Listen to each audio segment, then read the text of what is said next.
My son Ori and I have a game we play at bedtime.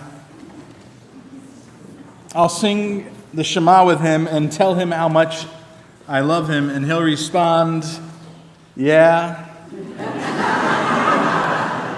but I love you more." I know, right?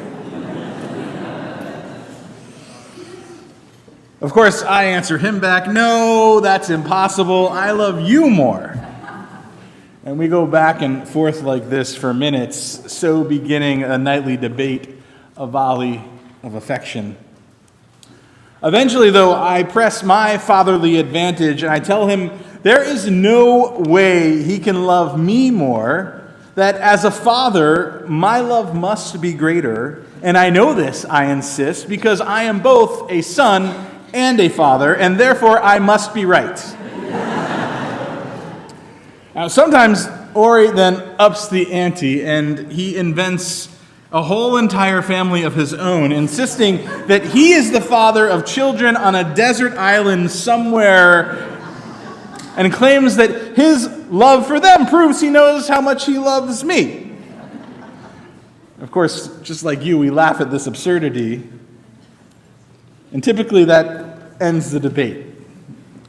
I walk out of the room, the matter unresolved, but of course in my heart I know I love him more. Now, this playful argument works only because we both know it's a game. The words we exchange are not weapons of competition, but gifts of reassurance.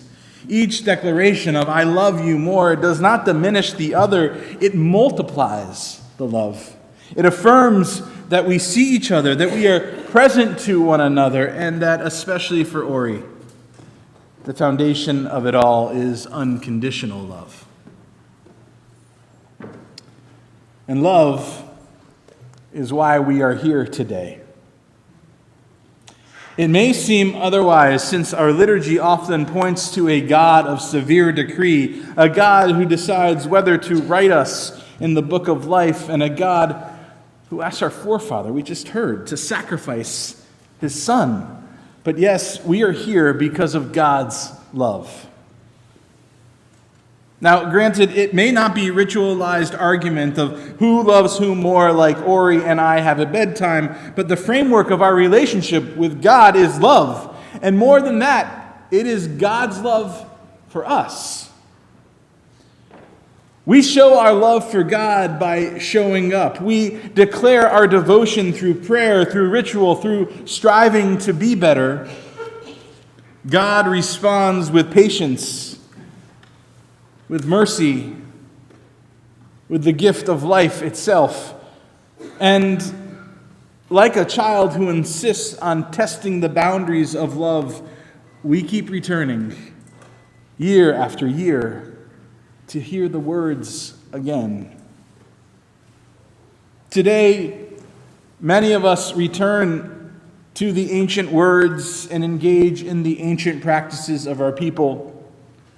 We show our love for God by trying to be better, and even for those of us who struggle with the concept of God, whether we see this as divine love or as the human impulse toward transcendence and growth, the urge to improve, to be the best of who we can be, it is still very real. There is a sense in the text that God wants us to be better. Not to be different people, but to be the best of who each of us individually is able to be. Yes, the imagery of the judging God looms large, a stern God with these scales of justice, these scales weighing our deeds. But listen closely and we hear another melody. The liturgy returning to mercy, to compassion, to love. Regardless of our belief in God or how we think about God, the imagery is beautiful. It is deeply meaningful. We call out to God in the Amidah from Rosh Hashanah until Yom Kippur, even on the Shabbat in between. Zochreinu lechayim, melech hafetz b'chayim. Remember us for life, you ruler who delights in life. On Yom Kippur, we'll sing out, Ki anu amecha ve'ata Eloheinu, anu vanecha ve'ata avinu. We are your people, and you are our God. We are your children, and you are our parents. And the Peyut, this liturgical poem, it continues, Anu ve'atecha ve'ata dodenu. We are your dear ones, and you, our beloved. There is parity and balance here. We seek God, and God seeks us. Yet maybe more than the liturgy itself, it is the central theme of Rosh Hashanah that gives meaning to God's love for us. Hayom harat olam. Today, the world is born. Today. Not only 5,786 years ago, not only billions of years ago, today, in this very moment. Creation is not in the past, some far-off, remote place. It is happening now. The world continues to be birthed through God's being, and we, fashioned B'Tselem Elohim in the divine image, are partners in that unfolding creation. As Rabbi Abraham Joshua Heschel taught, God's dream is not to be alone, but to have humankind as a partner in the drama of continuous creation. What could be a more profound expression of love than this? A love that births partnership, that seeks us out, that waits for us to join in holy work. Love, at its best, is reciprocal, offered freely, and profoundly generative. But we know too well that love is sometimes distorted. It can be wielded as control, withheld as punishment, and twisted into abuse. And sometimes, painfully, we discover that a love we thought was mutual isn't. This summer in Israel, I confronted that reality. A few members here know that I was in Israel at the end of August. It was a quick trip, less than a week. And the invitation to travel came in a letter from the Israeli Consulate General in Chicago, describing a unique and meaningful journey that would foster conversations about Israel diaspora relations after October 7th, the challenges facing both societies and the shared future of our people. At first, I hesitated. I was already preparing to spend July in Israel with the Hartman Institute, and another trip so soon after seemed unwarranted. But after thoughtful conversations with our lay leadership, I knew I had to go. We are living in one of the most critical and consequential moments in the history of Israel diaspora relations. And an offer from the Israeli government to learn more about the situation in Israel and Gaza felt too important, especially once legitimate fears of famine grew midsummer. How could I not go? Over 3 intense days, we sat with officials from the Ministry of Foreign Affairs, IDF officers responsible for providing humanitarian aid, and heard from survivors of the massacre on October 7th. For many of the rabbis in our group, the experience was powerful, even overwhelming. Some had not set foot in Israel since that dark day in October and longed for connection. For me, it was my 5th trip since October 7th. I had walked the sites of massacre and stood in mourning with Israelis. Much of what I heard and saw was not new to me. When I agreed to go on this trip, I confess I had a fantasy. that high-level meetings with government and military officials would provide me with some crucial bit of information that would prove that Israel hasn't been using starvation as a means of war.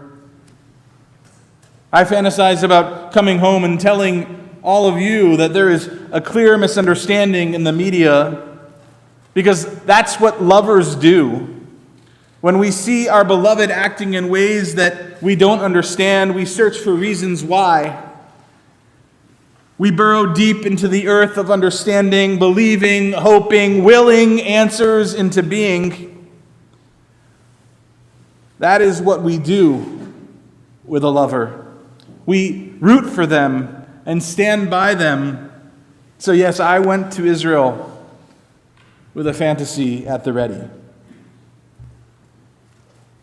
Without a doubt, it was meaningful to sit with IDF officers in charge of getting humanitarian aid into the Gaza Strip, to see how seriously they took their jobs, how critical they understood their role to be.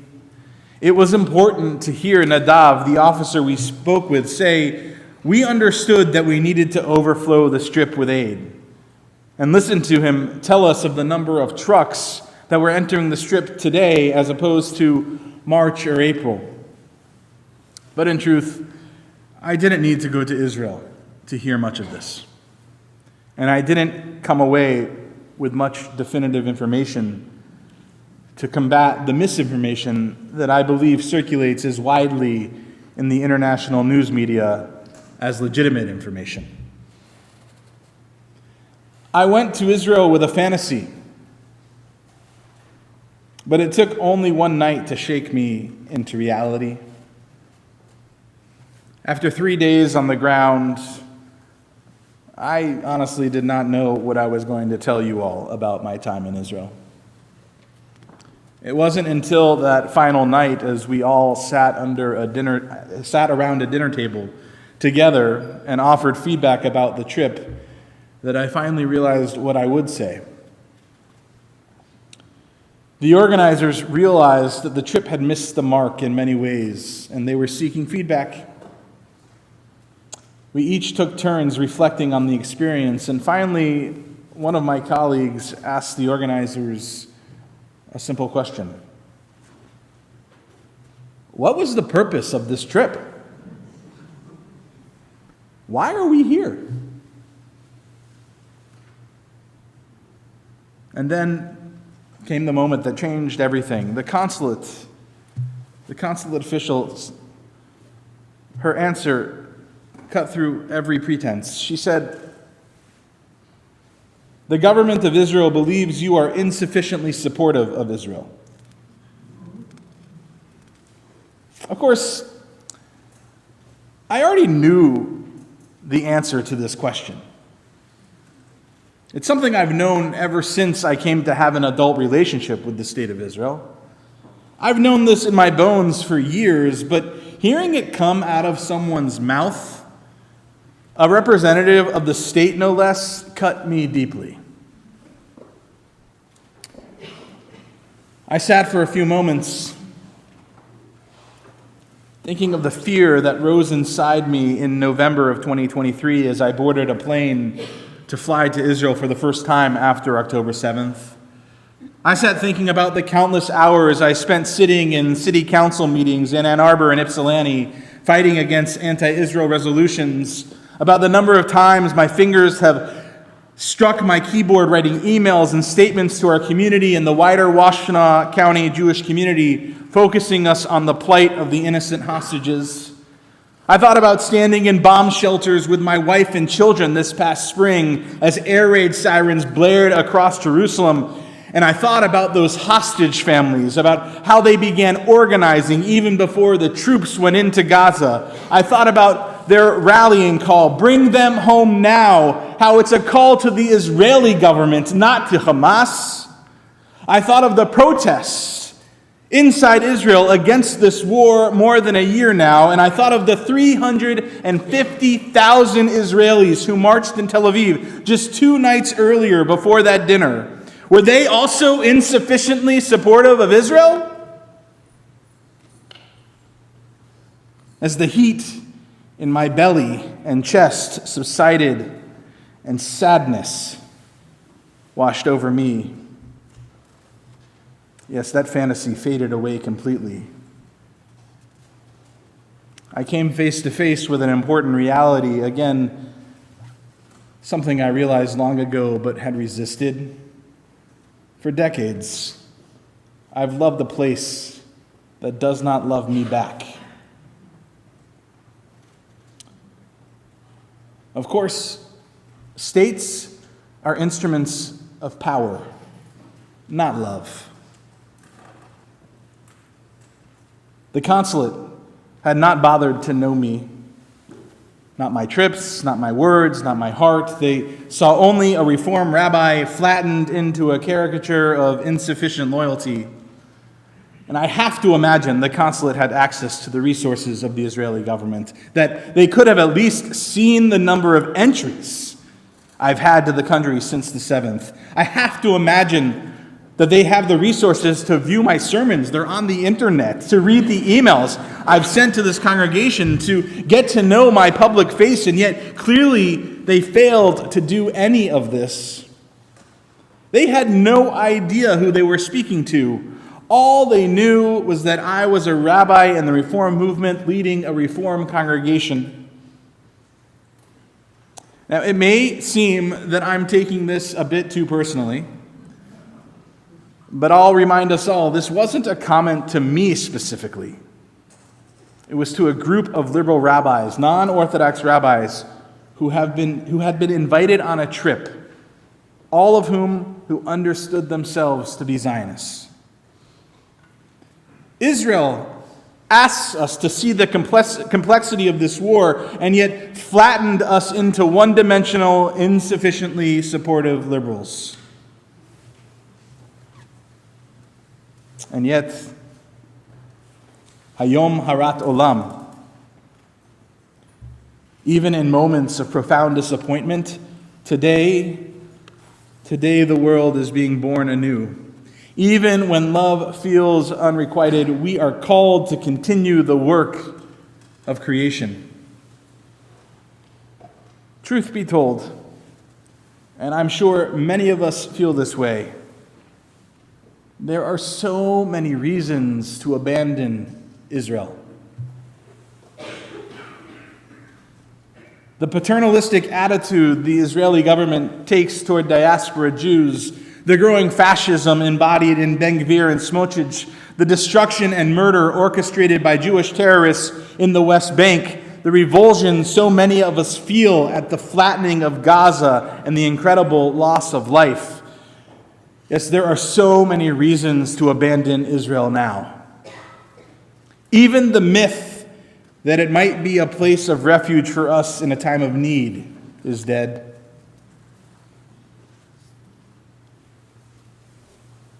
But we cannot. We must not.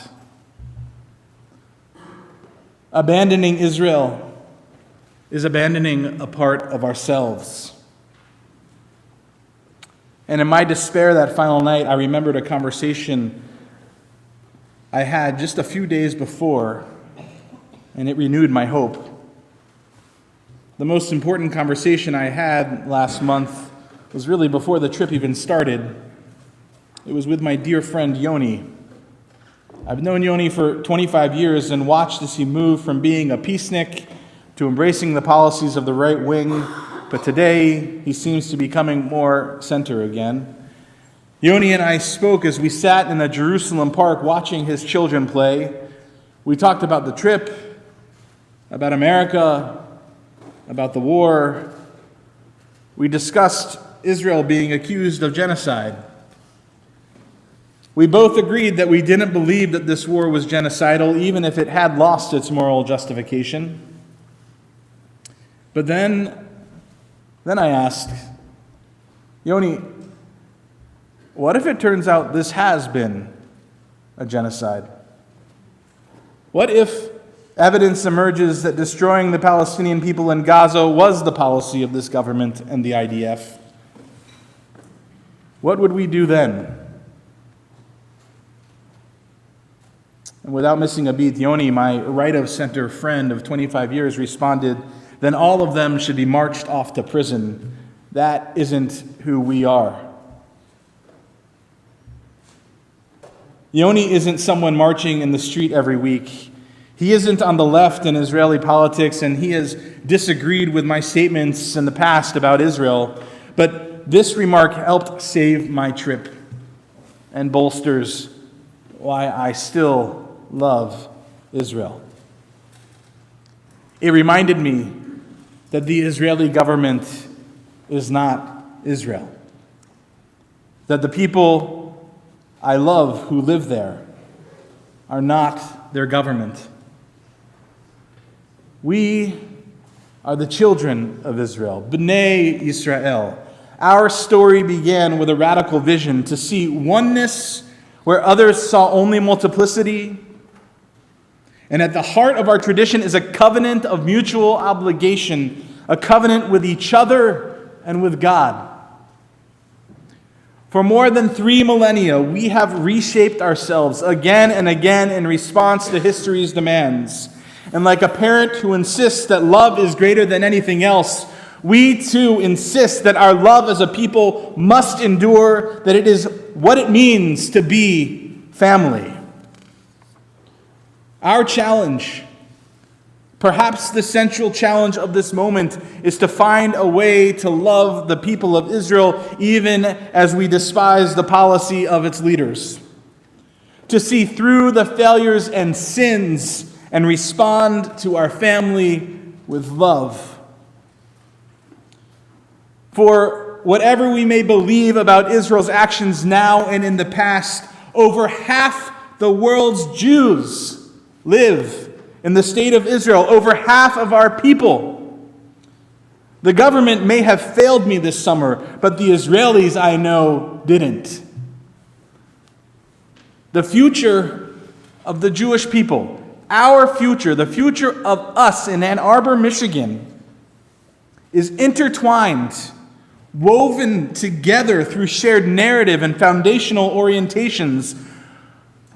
I wish Israel loved us more. But like a family member whose narcissism drives friends and companions afar, family cannot abandon the unhealthy. The healthy family continues to show love even when it isn't appreciated. So I implore you, do not abandon Israel. Do not abandon our people who live there. Do not abandon the hundreds of thousands of Israelis marching in the streets for an end to this war. Do not abandon the growing reform movement, the liberal Judaism that expands every year in Israel. Do not abandon the hostage families the way this government has.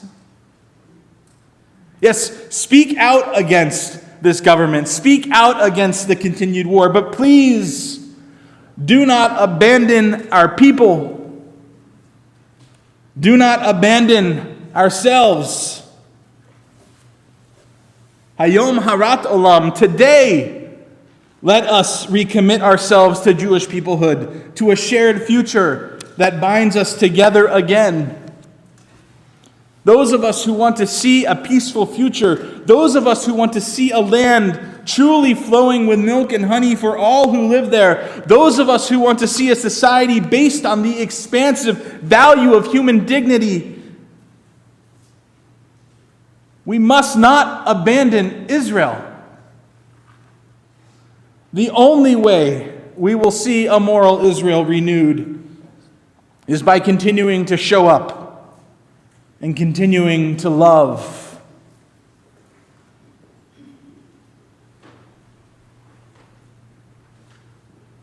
Our liturgy tells us of a God who is endlessly patient, a God who holds the gates open for the moment of Shuvah, a God who wants us to be the best of ourselves. This is the same love that Israel needs from us. Because fundamentally, I believe it is only by loving Israel that we will ever see the dream of Israel realized. It is only through love that the state and the people will be able to face the future. So I stand before you today asking not for blind loyalty, but for the kind of love that refuses to abandon family even when family disappoints us. The kind of love that shows up, speaks truth, demands better but never walks away. The kind of love that says, I see you, I'm here, and I'm not leaving. Because that's what families do. And we are family. And maybe one day we will sit together, professing our shared love and declaring, no, it's not possible. I love you more.